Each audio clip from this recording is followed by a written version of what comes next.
বৃষ্টির দিন সন্ধ্যাবেলা সঙ্গে যদি থাকে ডালের বড়া, তাহলে ক্ষতি কী?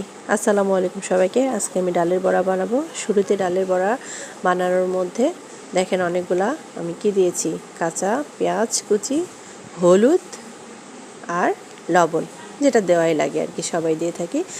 তার শুরুতে কিন্তু ডালটা অনেক সুন্দর করে বেটে নিয়েছি, সঙ্গে আমি কাঁচামরিচটাও বেটে নিয়েছি, কারণ কাঁচামরিচের ঝালটা খেতে ভালো লাগে, কিন্তু দাঁতের তলে যখন গোটা গোটা কাঁচামরিচটা পড়ে তখন কেমন যেন অসুবিধা লাগে, ডিস্টার্ব লাগে।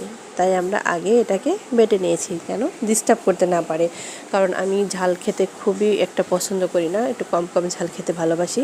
তো বলতে বলতে আমার তেলটা হালকা গরম হয়েছে, আর একটু হয়তো বা হতো, তো তাড়াহুড়া খেতে হবে, তাড়াতাড়ি আমি খাওয়ার কারণে এটা আমি খুব দ্রুত দিয়ে দিয়েছি। আমার বাবা সবুর হচ্ছে না, একদমই ধৈর্য গোলাচ্ছে না, তাই দ্রুত ডালটাকে একটু হাতে একটু শেপ করে নিয়ে দিয়ে দিচ্ছি ভিতরে। এখনও ভালোভাবে তেলটা গরম হয়নি বোঝা যাচ্ছিল, কিন্তু এখন মোটামুটি গরম হয়ে গেছে।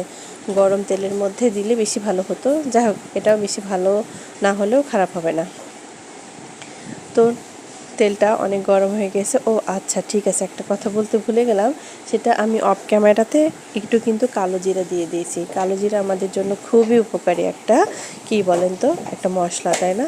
কালো জিরা ব্যবহার করলে অনেক ভালো লাগে আমার কাছে, কালো জিরা, গোটা জিরা। তো আমি গোটা জিরা দিই নাই, যেহেতু বাচ্চারা খাবে, অল্প কিছু কালো জিরা দিয়েছি। তো কালো জিরা দিয়ে এটাকে আমি কি করেছি, মাখিয়ে নিয়েছি।